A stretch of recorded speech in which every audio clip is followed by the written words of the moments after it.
ሰላም ጤና ይስጥልን ውድ የቻናላችን ተከታዮች በዛሬው ዝግጅታችን የኢትዮጵያ አየር መንገድ በ1989 ዓ.ም የገጠመውን አሳዛኝ ክስተት ይዘንላችሁ ቀርበናል።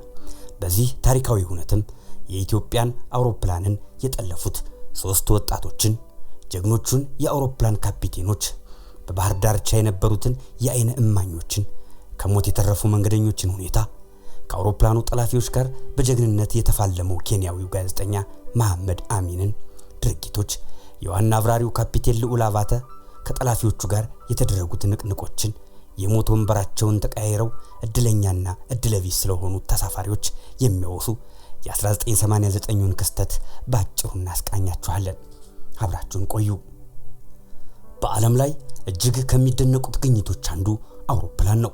የሰው ልጅ በአየር ላይ የመብረር ፍላጎቱን በሁለት ወንድማማቾች ራይት ብራዘርስ አሳክቷል። ከዚያን ዘመን አንስቶ በዚህ ዘመን የአውሮፕላን ቴክኖሎጂዎች ረቂቅ ሆነው ዘምነዋል። ከህዝብ መጓጓዣ አልፈው ለውጊያ ዓላማ የሚውሉ ከድምጽ ፍጥነት በላይ የሚወነጨፉና የሀብት ማሳያ የሆኑ የግል ጀቶችም ተፈብርከዋል። በዚያን ዘመን የአቪዬሽን እድሜ ገና ከግመል ጉዞ ሳይላቀቅ ሀገራችን ኢትዮጵያ ባልጋወራሽ ተፈሪ አማካኝነት አውሮፕላንን ወደ ሀገራቸው አስገባች። ከአፍሪካ አንጋፋና በዘመናዊነቱም እስከዛሬ ድረስ ከቀዳሚዎቹ ተርታ የሚሰለፈው የኢትዮጵያ አየር መንገድ በ80 ዓመታት የምስረታ ዘመኑ በርካታ ስኬታማና ጥቂት አሳዛኝ ገጠመኞችን ታሪኮችን አሳልፏል። ከነዚህም እጅግ ልብን ከሚነኩት አሳዛኝ ክስተቶች መሃል ደግሞ በ1989 ዓ.ም የተከሰተው የኢትዮጵያ አየር መንገድ አውሮፕላን አደጋ በቀዳሚነት ይታወሳል። በትንሿ ኮሞሮስ ደሴት ላይ ምን ተፈጠረ? ኮሞሮስ በደቡባዊ አፍሪካ አቅጣጫ በህንድ ውቅያኖስ እንዲሁም ከማዳጋስካር ደሴት አቅራቢያ ላይ የምትገኝና በቱሪስቶች ዘንድ እጅግ ተወዳጅ የሆነች ውብ የመዝናኛ ከተማ ነች።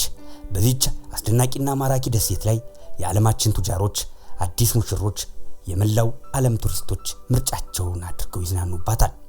ህዳር 14 ቀን 1989 ዓ.ም የጋብቻ ጫጉላ ጊዜዋን ከአዲሱ ሙሽራ ባሏ ጋር እያሳለፈች የነበረች ወጣት በሰማይ ላይ አንድ ከመደበኛው ወቅት የተለየ በረራን እያደረገ የሚገኝ አውሮፕላንን ተመለከተች። አውሮፕላኑ በደሴቱ ላይ ለሚገኙት ቱሪስቶች ትርኢት እያሳየ የመሰላት ይህች ሴትም አጠገቧ ከነበረው የካሜራ ባለሙያ ካሜራውን ተቀብላ የአውሮፕላኑን ድርጊት መቅረጽ ጀመረች። ሆኖም ግን ከጥቂት ሰከንዶች በኋላ የሆነው ነገር ፈጽሞ ያልገመተችው ነበር። አይኖቿ የሚያዩትን ማመን አቃታቸው። ግምቷ ትክክል አልነበረም። አውሮፕላኑ ትርኢት እያሳየ ሳይሆን በሶስት ጠላፊዎች ተገዶ ለመከስከስ እየተምዘገዘገ ነበር። ንብረትነቱ የኢትዮጵያ አየር መንገድ የሆነው ቦይንግ አውሮፕላን ቁልቁል ተወነጨፈ። የበረራ ቁጥሩ ኢቲ 961 የሆነው ይህ አውሮፕላን ከአዲስ አበባ ወደ ናይሮቢ ለመድረስ 175 መንገደኞችን አሳፍሮ በመጓዝ ላይ ነበር። ከቦሌ ዓለም አቀፍ አየር መንገድ ተነስቶ ጉዞውን ሲያደርግ ሁሉም ነገር ሰላም ነበር። ድንገት ግን በበረራው መሃል በአውሮፕላኑ ውስጥ የነበሩት ሶስት ወጣቶች ከመቀመጫቸው ተስፈንጥረው ተነሱ። የአውሮፕላኑ ሶስቱ ጠላፊዎች እነማን ነበሩ? ይህንን ድርጊት የፈጸሙበት ዓላማስ ምንድነው? ሶስቱ የአውሮፕላኑ ጠላፊዎች በቅጽበት በአውሮፕላኑ ካፒቴን ክፍል ወይም ኮክፒት በኃይል በመግባት በሰዓት 324 ኪሎ ሜትር ፍጥነት በመብረር ላይ የነበረውን ቦይንግ 767 አውሮፕላን መጠለፉንና ጉዞው ወደ አውስትራሊያ መሆኑን መናገር ጀመሩ። በርካታ የሽምቅ ተዋጊዎች የአውሮፕላን ጠለፋን አይነተኛ የትግል ማካሄጃ ስልት አድርገው ሲጠቀሙበት በዓለማችን ላይ በተደጋጋሚ ታይቷል። የፍልስጤም ነፃ አውጪ ግንባርና የአልቃይዳ ቡድኖች የአውሮፕላን ጠለፋን ለፖለቲካ ዓላማቸው ማስፈጸሚያ ሲያደርጉት ቆይተዋል። እጣፋንታው ኮሞሮስ ደሴት ላይ መከስከስ የሆነው ይህ የኢትዮጵያ አየር መንገድ ጠላፊዎች ዓላማቸው ምን እንደነበር አልታወቀም። ምክንያቱም በአውሮፕላኑ ውስጥ ከነበሩት መንገደኞች መሃል ስለነበሩ ህይወታቸውን አጥተዋል። የአደጋው አጥኚዎች ግን ሶስቱ ጠላፊዎች ምናልባት በአውስትራሊያ የፖለቲካ ጥገኝነት የመጠየቅ ፍላጎት ሊኖራቸው እንደሚችል ገምተዋል። የአቪዬሽንና የወንጀል መርማሪዎች ሪፖርት ምን ይላል? ሶስቱ የአውሮፕላኑ ጠላፊ ሽብርተኞች ድርጊቱን ለመፈጸም አየር መንገዱ የሚያሳትመውን ሰላምታ የተሰኘ መጽሔትን ዋነኛ መሳሪያቸው አድርገውት እንደነበር ምርመራው ይገልጻል። ሰላምታ መጽሔት የኢትዮጵያ አየር መንገድ መለያ የሆነ ዝነኛ መጽሔት ነው። በዚህ መጽሔት ላይ ስለ አየር መንገዱ አገልግሎትና ስለ አውሮፕላኖቹ የሚገልጽ ሙሉ መረጃ በየጊዜው እየታተመ በነፃ ለአንባቢያን ይደርሳል። እነዚህ ሶስቱ የአውሮፕላን ጠላፊዎች ቀደም ብለው ወደ ኬንያ የሚያሳፍራቸውን የአየር መንገድ ትኬት ከገዙ በኋላ በየትኛው አውሮፕላን እንደሚበሩ ጥናት አድርገው ነበር። ከዚያም በረራቸው በቦይንግ 767 አውሮፕላን መሆኑን አረጋገጡ። ይህ አውሮፕላን ደግሞ የነዳጅ ማጠራቀሚያው ሙሉ ነዳጅ ከተሞላ እስከ አውስትራሊያ ሊያስጉዛቸው እንደሚችል ተረዱ። በዚህ ምክንያትም አውሮፕላኑን በቅጽበት ከጠለፉ በኋላ አብራሪዎቹ በረራውን ቀጥታ ወደ አውስትራሊያ እንዲያደርጉ አስገደዱ። የአውሮፕላኑ ዋና አብራሪ ካፒቴን ልዑል አባተና ምክትል አብራሪ የነበሩት ካፒቴን ዮናስ መኩሪያ በዚህ ወቅት ሊደርስ የነበረውን ከፍተኛ አደጋን ለመቀነስ ጥረት አድርገዋል።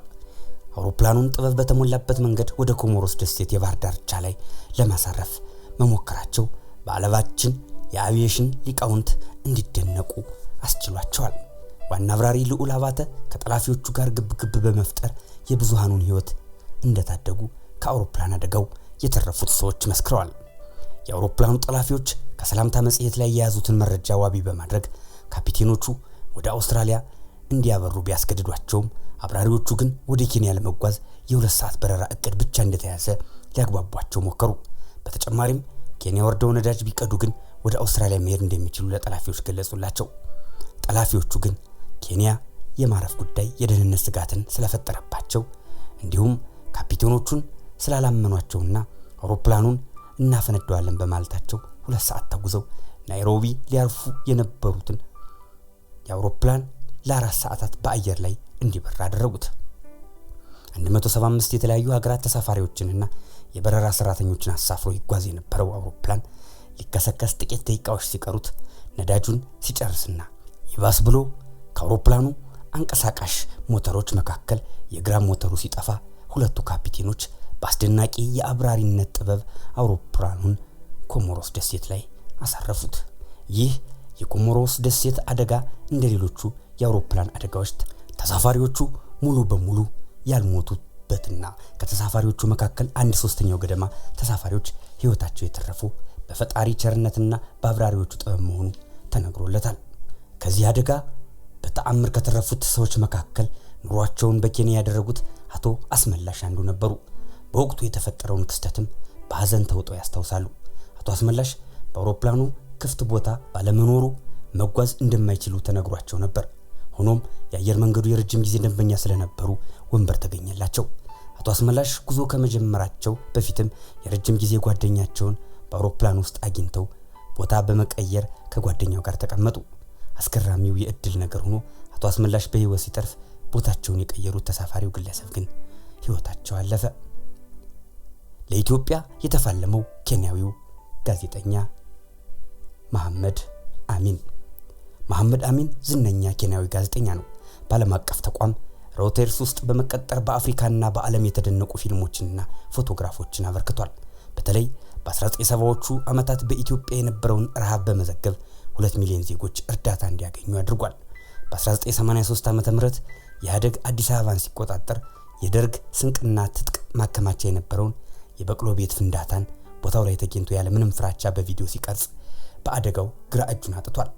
ጋዜጠኛ መሐመድ አሚን በኮሞሮስ ላይ በተከሰከሰው የአውሮፕላን ውስጥ አንዱ ተሳፋሪ ነበር።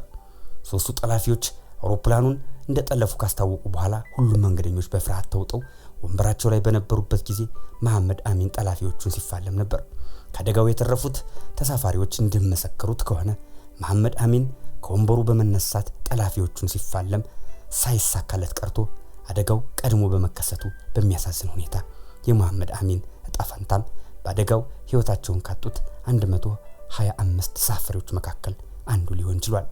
በ1938 ዓ.ም የተመሰረተውና ታላቅ ስምና ዝናን ያተረፈው የኢትዮጵያ አየር መንገድ ካጋጠሙት አስከፊ ታሪኮች አንዱን ያካፈልናችሁ ገጠመኝ ይህን ይመስል ነበር። ስለተከታተላችሁን እናመሰግናለን።